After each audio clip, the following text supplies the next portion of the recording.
We gon' ride it out until it's over, love. Get you what you want, call me the plug. Living every day like I already won.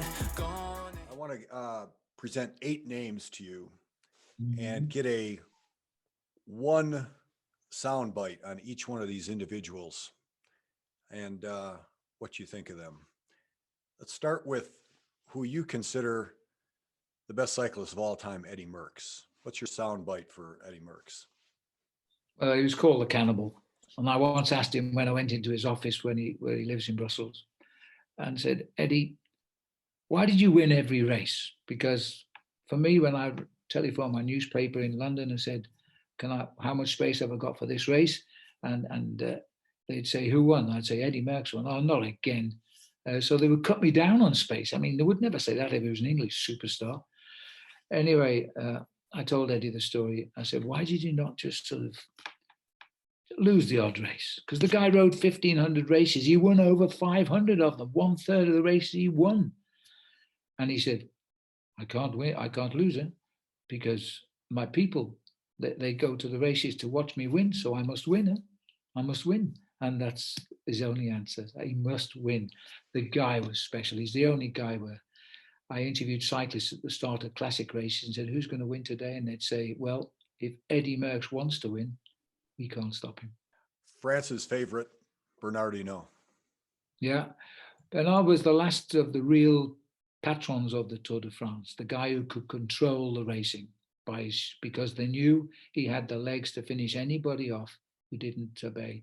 And so if a guy attacked and it wasn't a good time to attack, he would tell a teammate to go and catch him, tell him to get back here and mind his own business.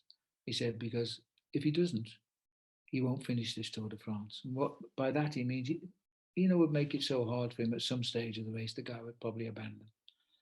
Because he'd be a young rider, not understanding the will of the Tour. Eno was probably the hardest man I've ever known in the sport, possibly apart from Sean Kelly, but he was so tough.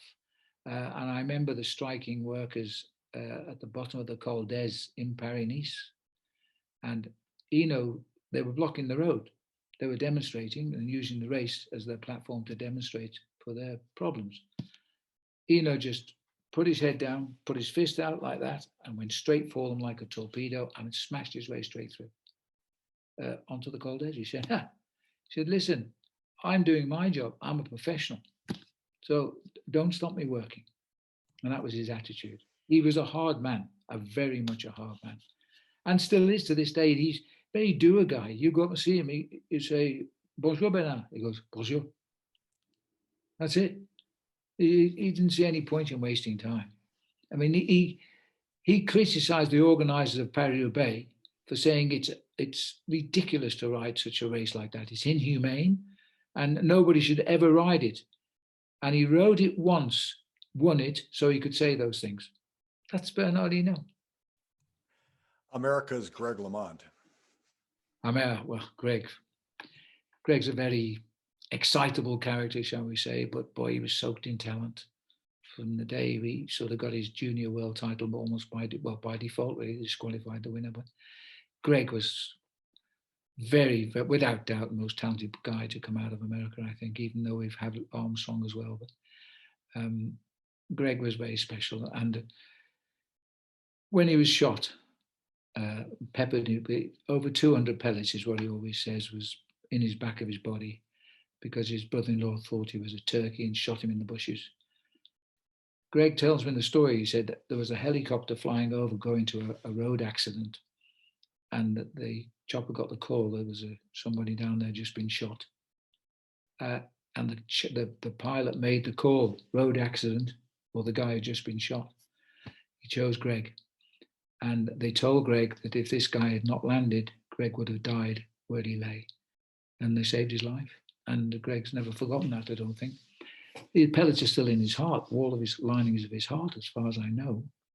But Greg, that's the sign of a man. He went then for 18 months in rehab. And he comes out in the Tour de France and he wins it. And then he won the next one as well. And then, of course, the 8-second margin with Fignon was the greatest tour I ever covered. I loved every minute of it. And that, yeah, Greg is total clue. I've been fishing with him since, not long ago. I was in New Zealand with him fishing. We were both doing a gig together. And the casino there gave us their $1 million catamaran with the captain, and off we went fishing with the guy who knew where the fish were. I caught the most, but Greg Lamont caught the biggest. That's all he was interested in. That's the difference between a winner and me. Greg didn't want the small fish. Well, the small fish was still quite big, but the one he caught was fantastic, and that made his day. Yeah. Miguel Indurain. Yeah, do a character. Whereas you'd know if Eddie Merckx walked into the room, you'd never know if Miguel walked into the room. Also polite man, absolute gentleman. He turned in my favour because he was boring as heck, as I say, as a rider. He won all the time trials. During his winning career, he never won a road race stage of the Tour de France. During his winning period, he won 5 straight tours. He did win a road race stage before he won the Tour de France. But once he was riding to win the Tour, he only ever won the time trials. And he could go on a time trial.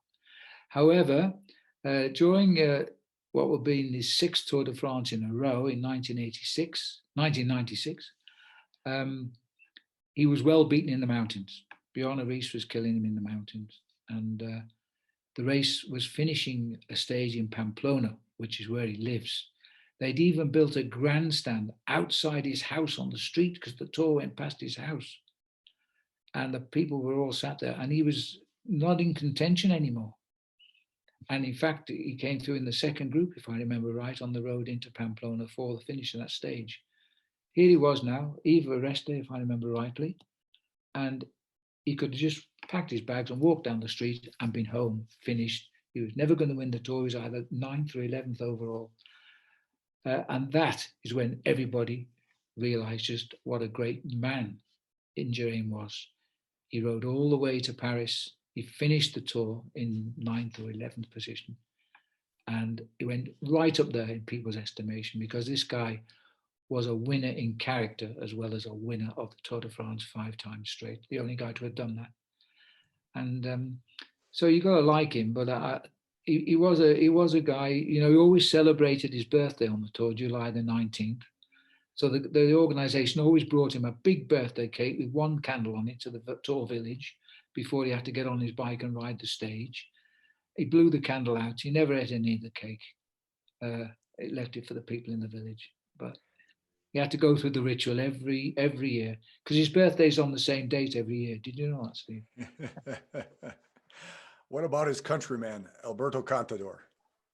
Well, another man, I first met him in the Tour Down Under. As you know, he'd had a very serious injury with his head. He had a metal plate in his head and he was just fighting back.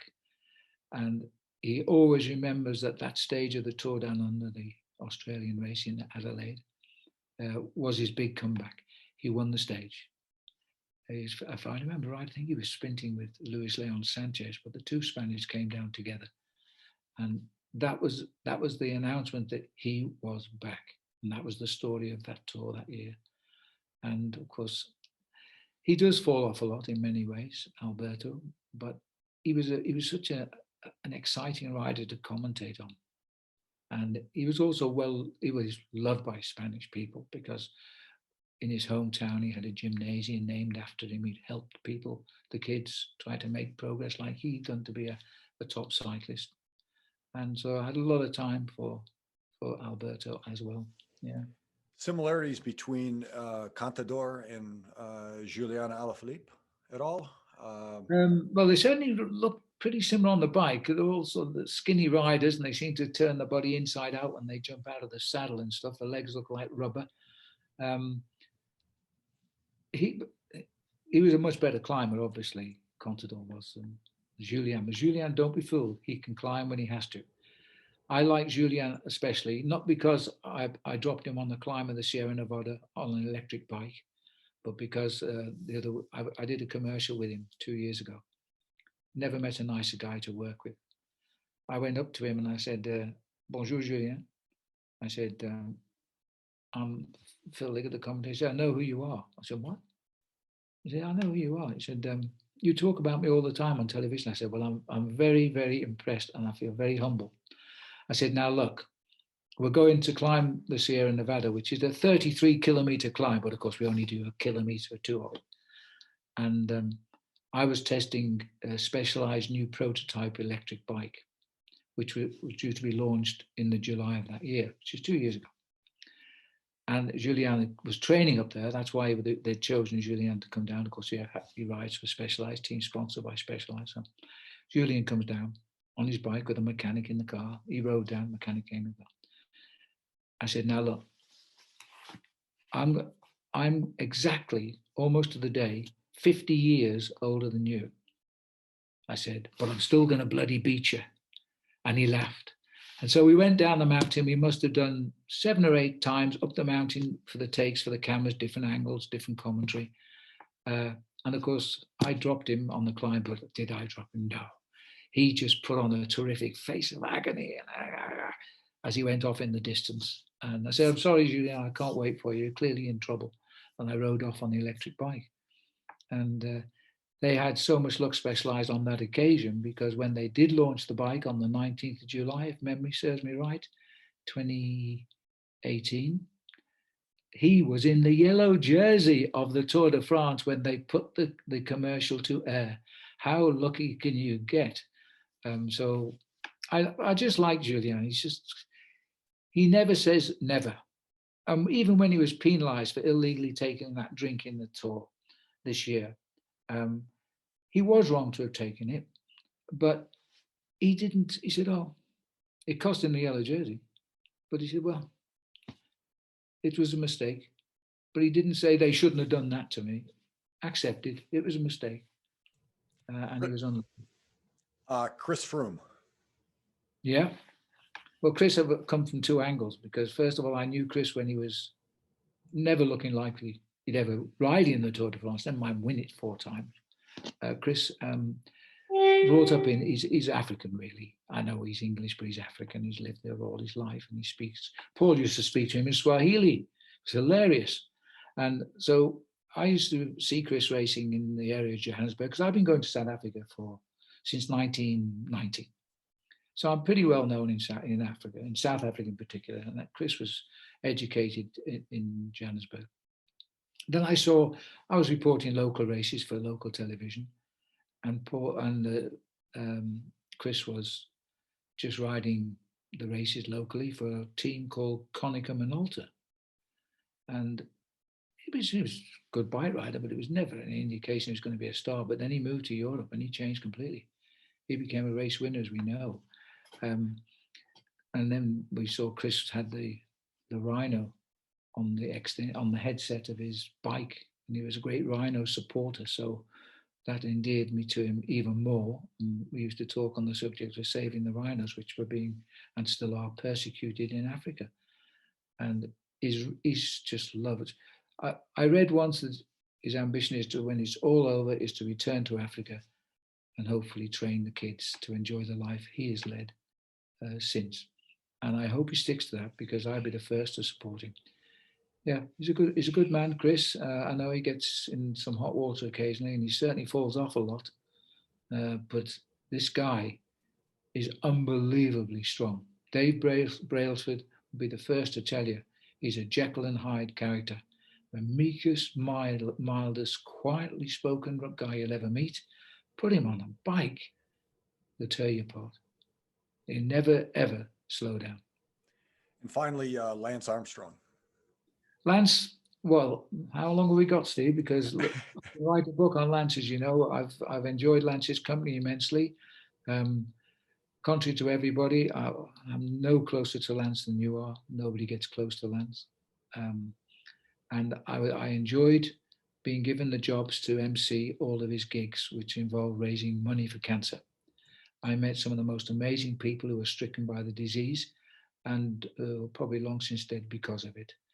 And what I used to do, first of all, I got a letter just before the start of the Tour de France in 2003.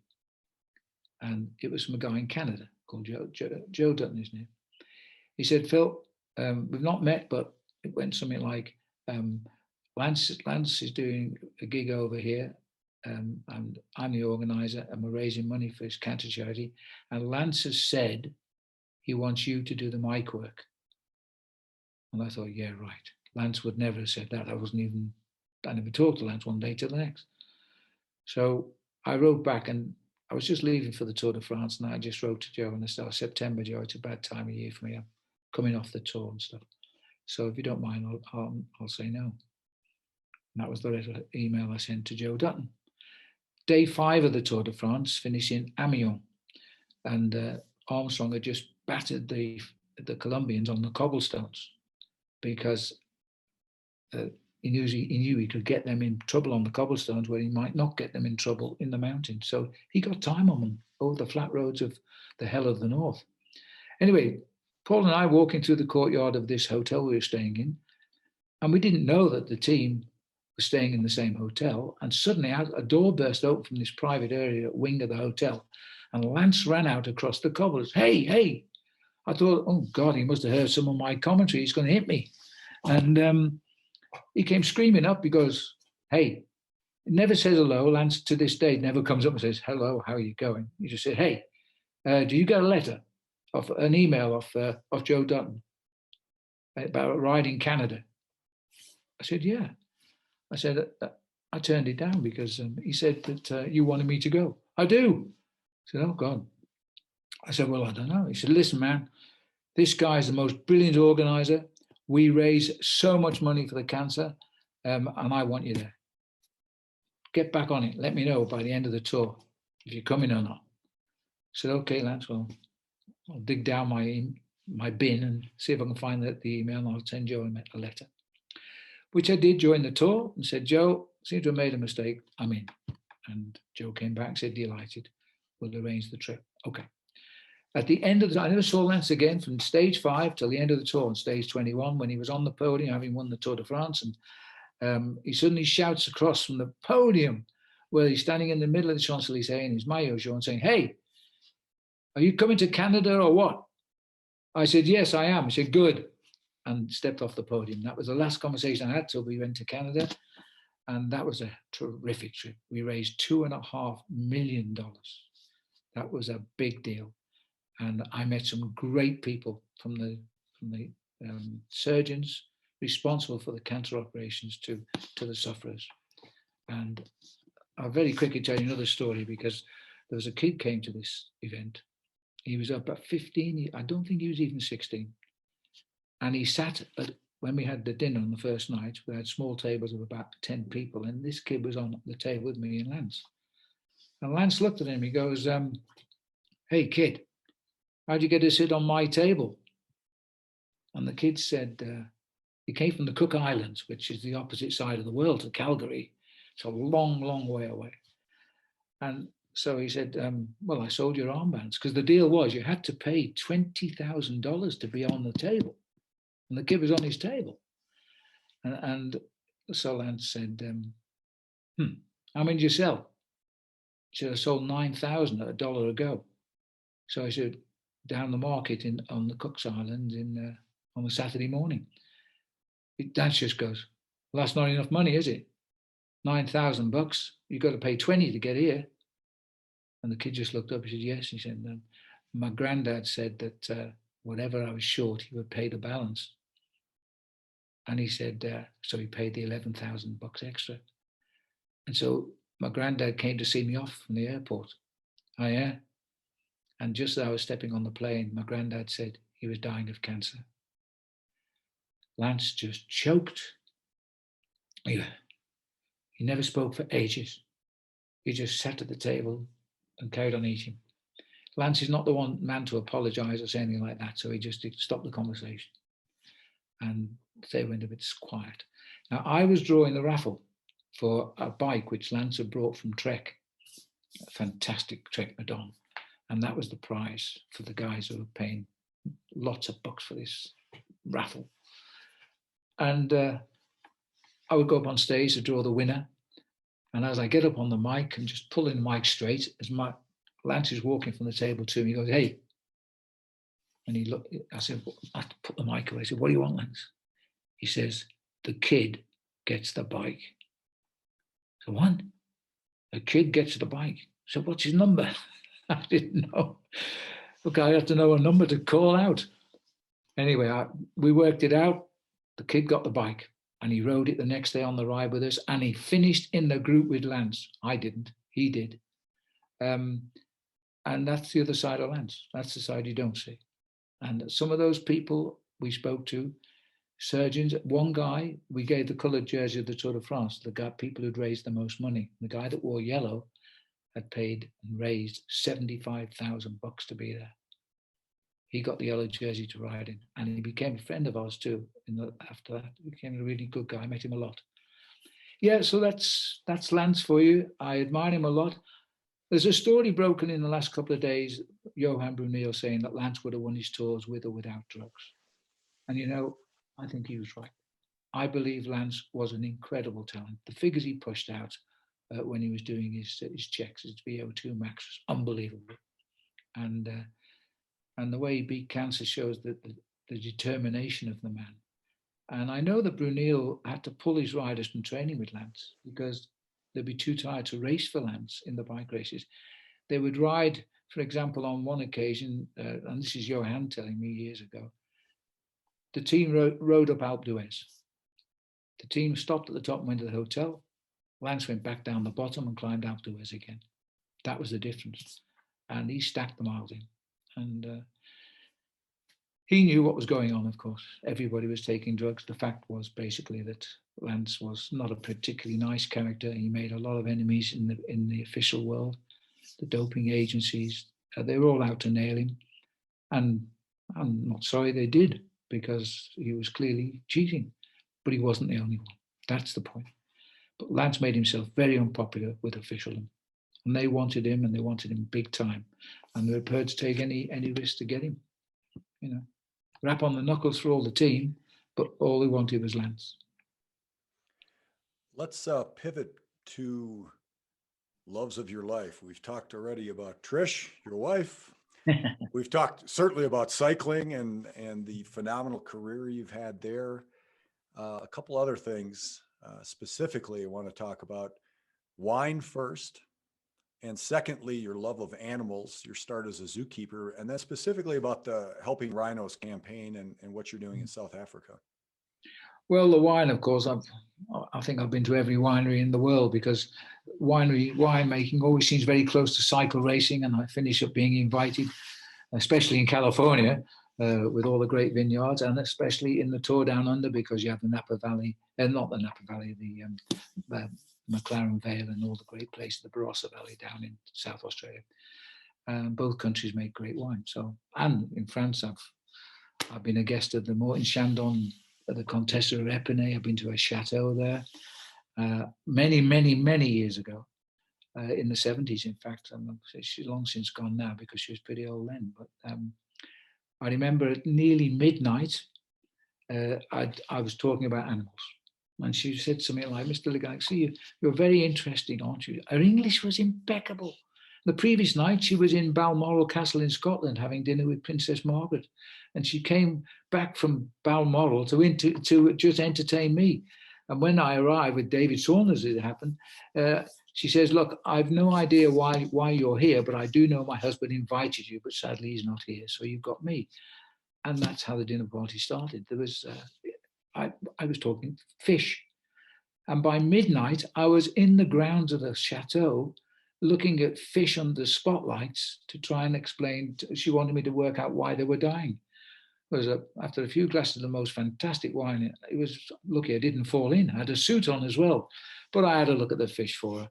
So that was a little wine story. But as far as what was the other thing you asked me, Steve, about? The rhinos, yes, the rhinos. And the love of rhinos. You're right. I started out life as a zookeeper, and I realized I was always going to be a zookeeper. Not there's anything wrong with zookeeping, but I wanted to be a zoologist, and that wasn't going to work out. And so I decided to follow my course of being a cyclist, and at the same time I was an accountant. And so I left the zookeeping, but animals were and always have been my first love. There's no question about it. I'm an avid bird watcher, but I don't call myself a twitcher. The birds have to come to me. I don't go looking for them. And of course, I got drawn in. I bought a beautiful property with Trish in the edge of the Kruger Park in South Africa.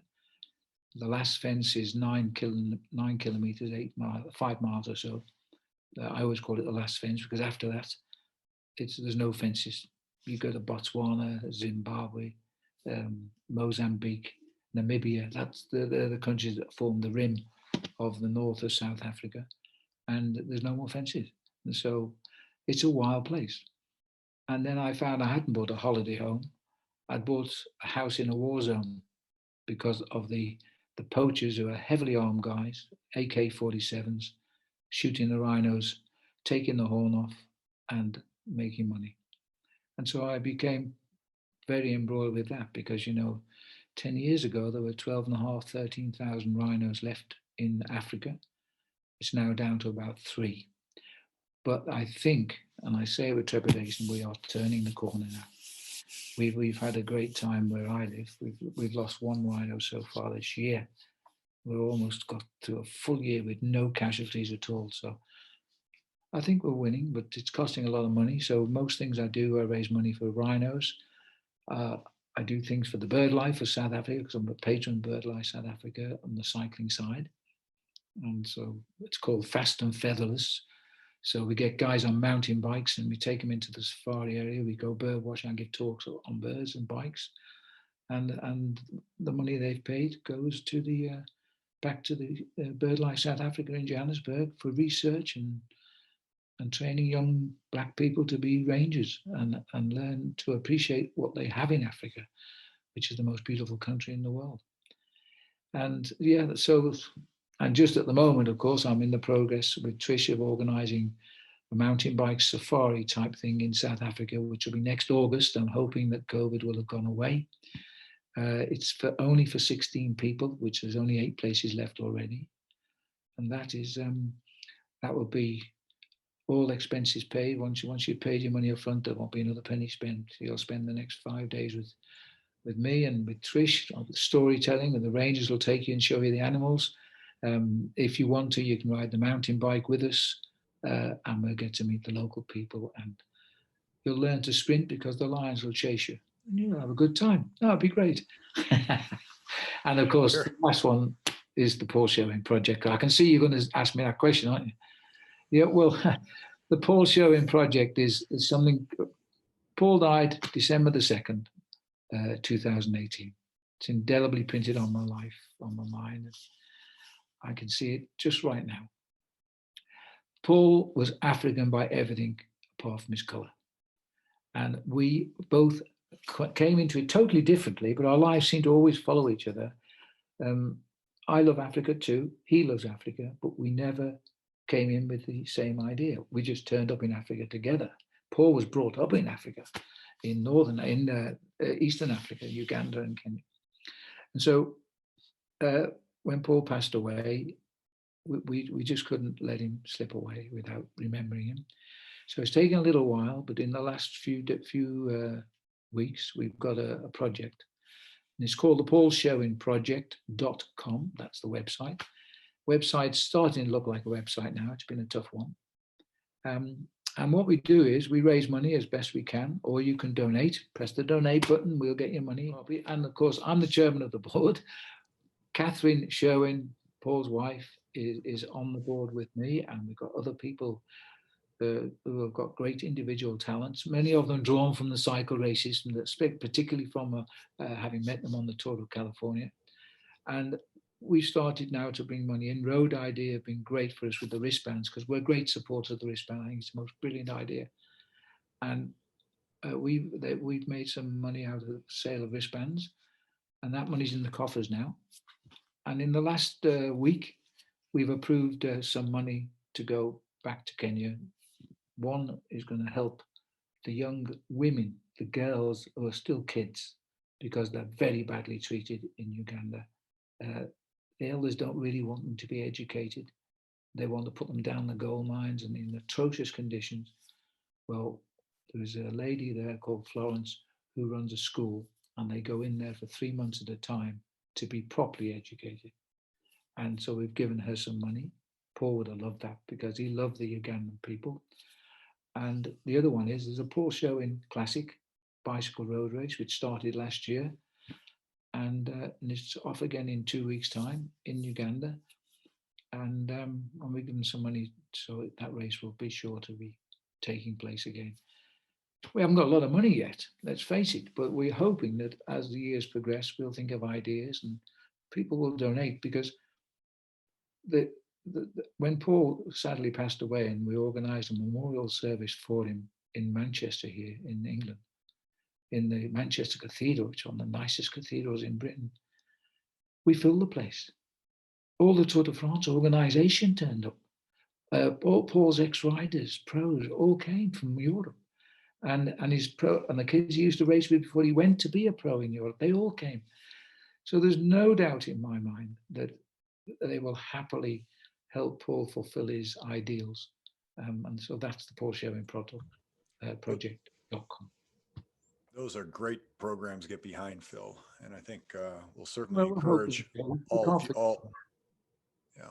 definitely encourage the viewers of this podcast. And well, they're very welcome. I make no apology for asking for money in this case, because I know, and we don't just send them the money and let them get on with it. We know Africans too.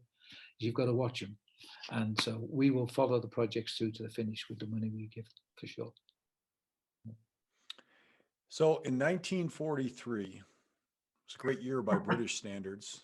Mick Jagger was born, George Harrison from your native Liverpool, Ben Kingsley, Priscilla Black, the singer, which probably if you're outside of Great Britain, you don't know, but Priscilla White. Yeah, that's true. That's true. But unbelievable talent, including, so you hold pretty good company by British standards. Anybody born in Liverpool in the 40s meant that they hit their young age to enjoy themselves in the 60s. And I did just that. The Beatles came through late 50s in the Cavern. And I went to the Cavern, queued outside, went inside. It was a dungeon. It was dingy. You couldn't see. They had rickety chairs that nobody sat on. You hid behind posts because it was holding the roof up of the building above them. And there was they were called the Quarrymen for first off, and then they became the Beatles, and they became the most iconic group the world's ever known. And the comedians were tenner-penny. Well, a Liverpudlian person is funny. That's full stop. People think I'm funny occasionally, and I got the same humor as Sherwen. And we used to say things to each other, like, for example, I've got this documentary coming out at the moment on my life. And one of the things is absolutely, I go into the comedy box, Paul's already in there. The noise from his music, and I hate his music, was blurting out. I said, Paul, is there any chance you can turn that down? And he takes his headphone, he goes, what? I can't hear, the music's too loud. That's Paul replying to my question. And I just laugh and take my coat off, as you'll see in the show. But we have the same humor as somebody from Liverpool. They were brilliant. Even the bike riders, when I stopped cycling, when I was I stopped cycling properly, but I was still told I had to ride the big races by the magazine I worked for, otherwise I'd be sacked. And I wasn't as fit. And so I used to race back up in Liverpool, which is, I was now working in London. And I would get in a breakaway, a big race. These guys were riding for England. They were top riders.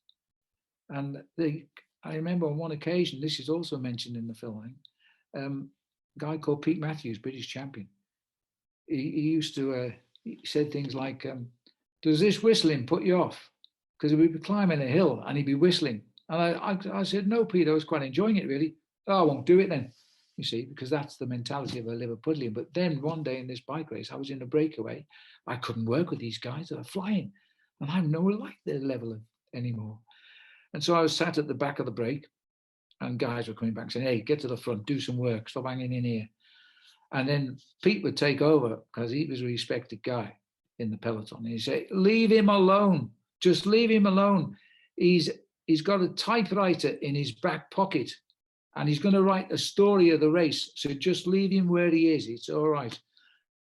They left me alone. So a couple final questions. What would young Phil Liggett ask Phil Liggett now? What one question? Young Phil Liggett. Well, it happens with the young kids I meet around the world, saying they tell me they're going to be world champions. So maybe the young Phil Liggett would say, I'm going to be a bike rider and I'm going to be a world champion. To which my response is, well, I think that's a very, very good ambition to have. And you may not be a world champion, but you will certainly have a great time trying to be a world champion, and you'd be a very much better man from it. And that's what I would tell young Phil to go out and do, I think. And follow your nose. I always follow my nose. I didn't ponder. And to this day, I've never argued contracts offered me by television or anybody. And I've never had an agent who would have driven me crazy saying you only can do this, you can only do that. And they take 20% of your money or something. And so the TV used to send me the contracts and I would just sign it and send it back. I never queried the money, said, is this all you can pay me? You know, because every year television says budgets are tight. It'll be better next year, but it never has been. But that's life. I mean, I've always followed my nose and it's never, ever let me down. And that's, as they say, that's where I am today. And many would say, if we took a ballot, 1,000 viewers, they'd say, is there another Phil Liggett somewhere on the horizon for American television? What do you say? Now you're asking me now to lose friends, I think. No, I'm just saying it's almost rhetorical. I think in the eyes of many American viewers, and this is an ultimate compliment to Phil Liggett, they would say you're irreplaceable. Well, and they do. I'm very flattered because I've often looked in the mirror and thought, trying to see what people have seen in me. And I find that very difficult to say, what the hell did they see in me? And when I work with Paul, we gelled and we threw off each other. And we said things we had no intention of saying when we went on air because we never planned anything. So we were a good duo, that's for sure. I'm enjoying working with the current commentators at NBC. They're good guys and they know their sport and they know the contacts and everything. But they're American. And I think the Americans like the fact that I'm British. I say Maryland, you know, not Maryland, whatever you say. And David Michaels used to say, oh, I'll leave him alone. He's put the British filter on. That was Michael's favorite saying. I'm just spontaneous. And because of it, sometimes I do make mistakes, which you may have noticed. But I want to think I'm more of an entertainer than a cycling commentator. So I always used to say to Paul, now, look, if you do make a mistake, don't apologize. What do you mean? I said, well, 90% of those people will not have heard you make that mistake. And so if you apologize, that 90% will say, what did he say? So don't say anything. Okay. And Paul stuck with that, or did stuck with it. Yeah. No, I don't know. Final question. And anybody who's been around you in the US knows it's like a Pied Piper because there's a lot of people following you for sure. So final question here. There's a book of Liggettisms out there that has been written. It's a real book. It is. So what's your favorite Liggettism? Oh my God. And can you say that Liggettism? And if not, a saying that everybody can hear is the voice of cycling. Well, I didn't call them Liggettisms, but other people did, and it stuck, of course, like the voice of cycling stuck when a commentator called me the voice of cycling, which is the name of the documentary on me. It's called The Voice of Cycling. And I just, when I go to the stand, I do not go with a book of lines to try and work in, but I do know that the viewers have got the Phil and Paul bingo card out to cross off the phrases if we say them and see who gets a line up first. I've seen it on the internet, but I just make them up. I look at the picture, I see something. I remember writing once when I was working for CBS, and I saw the long line of cyclists crashing over the cobblestones on the straight stretch of bad road in Paris-Roubaix. And the line just fell out. The riders are crossing this roller coaster of pain. And of course, everybody starts making, well, gee, a roller coaster of pain. Well, that's what it seemed like to me. So I wasn't trying to think of a special line or anything. And to this day, sometimes they come out, but the ones that stuck, which I've always liked, I mean, and always when I speak at dinners, they mention it. is dancing on the pedals, because that's what it, and it was attached to Alberto Contador. When you look at that guy climbing a mountain, or Marco Pantani, they were dancing on those pedals. That's what they were doing. It just was a natural thing to say. But I don't walk to the TV monitor with any pre-played Liggettisms in my mind whatsoever, at all. It's just the way it comes out. And one that was Paul's and is always attributed to me, and it was never mine, was Suitcase of Courage. That was Paul's, and I feel very bad every time I see somebody saying it's my phrase, because no, that was down to Sherwen, that one. Yeah, I like that Suitcase of Courage. It was a good one. I wish I'd thought about it. Yeah. Well, Phil, it's been fantastic. It's been entertaining. It's been insightful as usual, and really appreciate you taking the time here for the Outer Line and perspectives on pro cycling.